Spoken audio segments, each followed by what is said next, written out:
êtes sur Mystic Moon, l'ésotérisme pour tous. Bonjour à toutes et à tous et bienvenue sur Mystic Moon, l'ésotérisme pour tous. Aujourd'hui, j'ai changé un petit peu, je me suis mise là. C'est l'espace sacré dans lequel on fait la plupart de nos travaux magiques et nos rituels. Et je suis là pour vous partager mes favoris mystiques du mois de mars. Donc en fait, chaque mois, je vous retrouve pour vous partager des objets ou des expériences, voilà, ce genre de choses qui ont marqué en fait mon mois et qui ont rapport avec ma pratique spirituelle et magique. Je vais vous faire passer quelques images à certains moments pour vous montrer des choses en fait qui me tiennent vraiment à cœur et qui m'ont vraiment marqué pour ce mois de mars. Et on commence tout de suite avec peut-être la chose la plus importante pour moi, ou en tout cas la plus marquante de ce mois de mars. Ça a été le live du sabbat d'Ostara. Donc en fait, le sabbat d'Ostara correspond à l'équinoxe de printemps. Cette année, il avait lieu, si je dis pas de bêtises, le 20 mars. Et il y a beaucoup de personnes qui m'ont envoyé des messages privés ou qui ont laissé des commentaires sur les publications liées à Ostara, me disant qu'elles étaient déçues, tristes, frustrées parce qu'elles se retrouvaient seules et enfermées par rapport au confinement que l'on vit actuellement, et que du coup elles ne pourraient pas célébrer Ostara comme elles auraient voulu le faire. Et je me suis dit, bon, comme on est tous dans la même situation confinée, pour les personnes qui ont envie de célébrer Ostara, même si je sais que ce sont des moments qui sont difficiles, tout le monde ne réagit pas de la même façon. Il y a des personnes qui avaient envie de célébrer le printemps quoi qu'il arrive. On a décidé de faire un live Instagram. Première fois qu'on fait un live pour vous faire un rituel ensemble. J'étais pas hyper à l'aise avec cette idée-là. Pour moi, c'est quelque chose d'assez sacré et c'est quelque chose d'intime, de sacré. C'est quelque chose que je partage pas facilement. Souvent, on me demande de partager certains rituels, de montrer certaines choses et je le fais pas. Pas parce que j'ai pas envie, pas parce que je suis pas dans cette envie de partage, mais plus parce que j'ai cette idée de sacré, quoi. Et bref, on s'est décidé à le faire pour pouvoir vous accompagner pendant ce moment un peu compliqué. On a tout préparé, on avait fait un hôtel plus grand pour qu'on puisse tous vous accueillir virtuellement. Et on a fait le rituel et c'était juste magique. C'était incroyable, l'énergie, l'émotion. Je crois qu'on a été beaucoup à partager ce moment-là de cette manière et ça m'a extrêmement touchée. Et en fait, pendant ce sabbat, pendant la célébration, il y a un moment donné où je vous ai présenté des graines de basilic et de camomille que vous pouviez charger à distance de vos intentions et que je plantais dans une jardinière. Et ça a poussé, ça commence à faire des petites pousses et je suis hyper émue, hyper touchée. Et en fait, cette petite jardinière, elle est juste derrière mon bureau et tous les jours je passe devant et tous les jours j'y pense. Je la charge un petit peu de ce souvenir, de l'énergie de ce souvenir, de ce moment. Et puis ça me touche quoi, à chaque fois de me dire on l'a créé ensemble en fait. Donc pour les personnes qui ont fait ce live et qui regardent cette vidéo, merci beaucoup parce que c'était vraiment un moment fou pour nous, pour moi. Et je sais aussi pour beaucoup d'entre vous. Un autre élément que je voulais partager, c'est pour ça que je suis ici. Je sais que la lumière est pas incroyable, mais en même temps, je me dis que me voir, c'est pas forcément le plus important. Au tout début de la vidéo, je vous ai laissé quelques secondes avec ça. C'est du coup des effets d'ombre, de jeu de lumière qu'on a beaucoup en ce moment avec le retour du soleil. C'est mon deuxième favori du mois de mars, c'est le retour du soleil. C'est vraiment magique. Alors pour ceux et celles qui ne savent pas, je vis en Laponie suédoise et de ce fait, on a une période d'obscurité très très sombre pendant l'hiver. On a très peu d'heures de lumière et du coup là le soleil il revient avec l'après-équinoxe, le printemps, d'une manière forte vraiment. Comme l'obscurité est intense, ici la lumière est aussi très intense. Et j'adore profiter de cette lumière et aussi de la voir faire prendre vie en fait à ce genre de forme. Donc en fait ce que vous voyez ici c'est une branche de bouleau qui était tombée en fait, que j'ai récupérée et que j'ai entourée de lierre. Et avec le soleil, eh bien, ça donne ça sur le mur. Et des jeux de lumière comme ça, on en a un petit peu partout dans la maison. Je dirais de manière générale, voilà, le retour de la lumière. Je pense que l'obscurité est tout aussi importante que la lumière. C'est les deux ensemble qui fonctionnent et qui font que c'est un équilibre. L'un n'existe pas sans l'autre. Pour moi, ça c'est évident.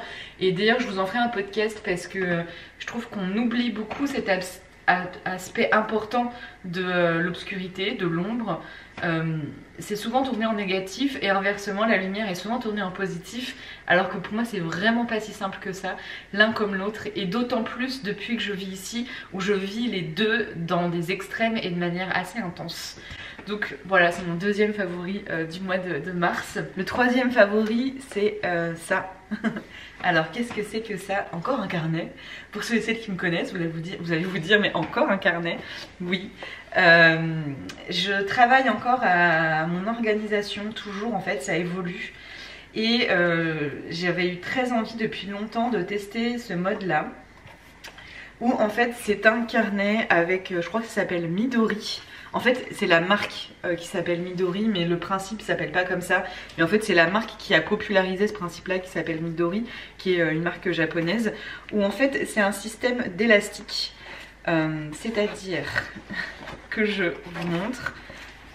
Il y a plusieurs élastiques, j'en ai un ici et puis j'en ai un deuxième ici, vous voyez.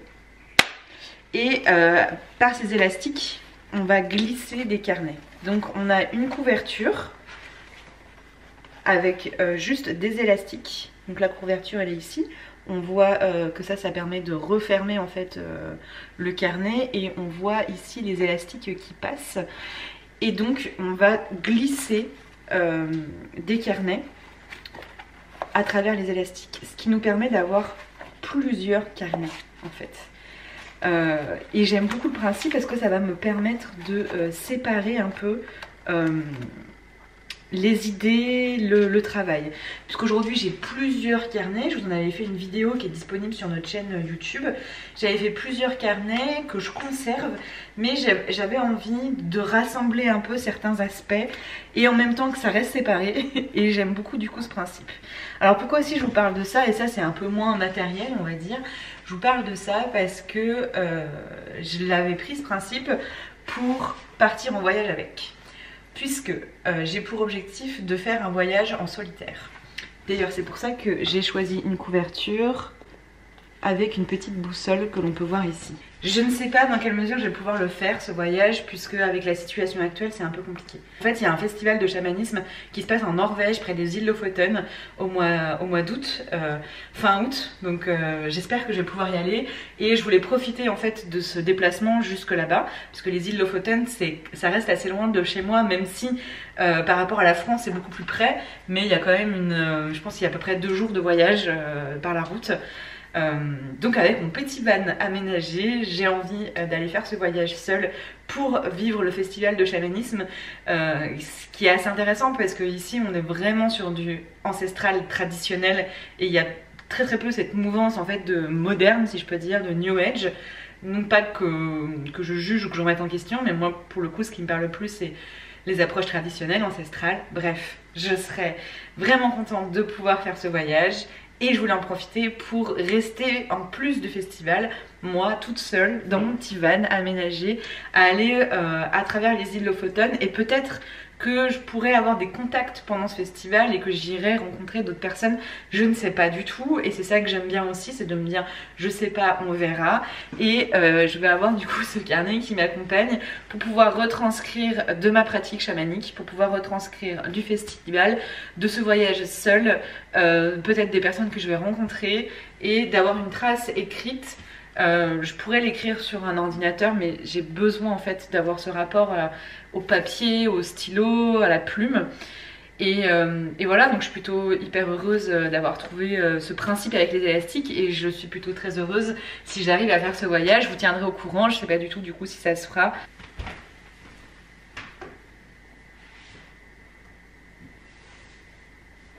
Et donc j'étais allée dans ma bibliothèque pour vous montrer un livre que j'ai oublié, je sais pas où, dans mon salon. Mais j'en ai fait une vidéo complète, donc c'est pas grave si je vous le montre pas là. Je vous réfère à cette vidéo, allez la voir si ça vous intéresse. Ce livre il s'appelle Le Cercle des Guérisseuses, il a été écrit par Jean-Philippe de Tonac. Et il m'avait été envoyé par les éditions Très Daniel, Guy Très Daniel. Et je vous en ai parlé en fait dans une vidéo où je vous parle pas tant du livre, mais plus de ce que ça m'a permis de comprendre sur mon rapport à la guérison en tant que guérisseuse et en tant que personne qui a eu un chemin très long dans la guérison et qui se poursuit en soi, hein. On n'est jamais complètement... Il y a toujours un travail de guérison possible à faire de toute manière. Et j'avais aussi envie de vous le repartager ici. Donc si ça vous intéresse, je vous invite à aller voir cette vidéo. Et de vous partager le fait que je comprends de plus en plus que la guérison a une place plus qu'importante en fait dans toute ma pratique. Et que c'est peut-être l'essence même finalement de ma pratique. Et dernier petit point, je vous emmène avec moi très rapidement dans un petit coin que je me suis créé à côté de mon bureau. En fait à la base je pratiquais le matin là où je me tiens actuellement. Et Alix se débrouillait un peu comme il pouvait. Et du coup pendant un moment je me suis dit mais en fait moi j'ai de l'espace à côté de mon bureau où je pourrais mettre des choses en place et ce qui lui permettrait d'être ici lui le matin. Moi j'ai mon petit espace à moi le matin et je reviens pour pratiquer ici le soir. Parce que mes pratiques vraiment on va dire ésotériques, magiques, je les fais plutôt le soir, je les fais rarement le matin. Et le matin c'est plutôt des pratiques spirituelles et à côté de mon bureau, dans ce petit espace, ça m'allait très bien finalement. Parce que j'ai pas besoin d'être ici, puisque ici c'est, comme je disais, c'est surtout pour mes pratiques magiques et rituels et sortilèges etc. Du coup, je me suis créé ce petit espace spirituel juste à côté de mon bureau et vous allez voir que c'est assez petit et je me dis que ça peut peut-être vous donner une idée. Alors c'est pas du tout... c'est pas magique ce que je vais vous dire là, mais cette étagère, c'est en fait une étagère qu'on peut acheter chez Ikea. Alors je fais pas du tout la promotion d'Ikea, mais c'est pour vous donner un peu l'idée de où est-ce que j'ai trouvé ça. Et à la base, vous savez, c'est des meubles qu'on met dans les toilettes, c'est des meubles en angle. Et du coup il était petit, il était assez pratique en angle, donc ça prend vraiment pas de place. Et je sais que j'ai beaucoup de personnes qui me demandent mais je sais pas où mettre mon hôtel, je sais pas comment faire. Et j'ai trouvé du coup que c'était vachement pratique. Ça me permet d'avoir plein de petites choses comme ça à portée de main, bougies, de quoi purifier. J'ai aussi le bol tibétain et puis j'ai une petite boîte où à l'intérieur de cette petite boîte j'ai mis plein de petits éléments qui m'accompagnent. Donc c'est un peu un mini hôtel parce que j'en ai déjà beaucoup, alors j'allais pas refaire encore un hôtel sachant que j'en ai déjà d'autres et que pour moi un hôtel il faut le faire vivre, il faut le nourrir, il faut l'honorer, le célébrer, donc j'en voulais pas encore un autre, mais quand même d'avoir des petits éléments qui m'accompagnent dans ces moments où je travaille sur du coup la spiritualité, donc tout ce qui va être méditation, intention, affirmation, écriture, lecture, etc. Prière, je crois que j'ai déjà dit, je sais plus. Et du coup, voilà, j'ai des petits éléments qui m'accompagnent. J'ai mes petits gris-gris que j'ai créés. En fait, c'est un gris-gris que je nourris. À chaque fois que je fais un rituel important dans ma pratique, j'y ajoute en fait un élément de ce rituel. Ça peut être un morceau de tissu, ça peut être un symbole, enfin voilà. Donc ça m'accompagne tous les matins. J'ai une petite déesse, j'ai un pochon, un sac médecine, un petit bouclier avec une épée que Alix m'a fabriqué pour le travail de la protection. Et donc voilà, j'ai ce petit espace avec cette petite boîte. J'ai aussi mon oracle et mon tarot. Et puis mon petit cahier de prière. Et du coup je me suis recréé ce petit espace. Ce qui est super sympa c'est qu'il est juste à côté de mon bureau, ce qui fait que même pendant la journée quand j'ai le regard qui passe vers cet endroit, je l'ai associé à l'apaisement, à la sérénité et ça me fait du bien aussi. Donc c'était pour ça aussi que j'avais envie de vous le partager. Ça peut vous donner un peu des idées pour mettre des choses en place chez vous. Je sais que c'est pas facile pour tout le monde et je suis super contente d'avoir recréé cet espace et finalement de séparer un peu les éléments, d'avoir vraiment mon hôtel magie, sorcellerie et puis d'avoir ce petit endroit plus sur le travail sur moi-même. Et voilà, ces favoris sont terminés. J'espère que ça vous aura plu, que ça vous aura inspiré. J'espère que vous allez bien, vous et vos proches. Prenez bien soin de vous. On se retrouve la semaine prochaine, comme tous les samedis, ici sur YouTube. On se retrouve aussi tous les jeudis pour un podcast sur YouTube. Et on peut aussi se retrouver sur Facebook, sur Instagram, en newsletter, sur le webzine. N'hésitez pas à nous suivre. Tout se passe en barre d'infos, donc en description en dessous de cette vidéo. Et puis si vous aimez notre contenu, n'hésitez pas à vous abonner, à activer la cloche de notification, à partager. Et voilà, écoutez, je vous dis à très vite, prenez soin de vous. C'était Mystic Moon, l'ésotérisme pour tous.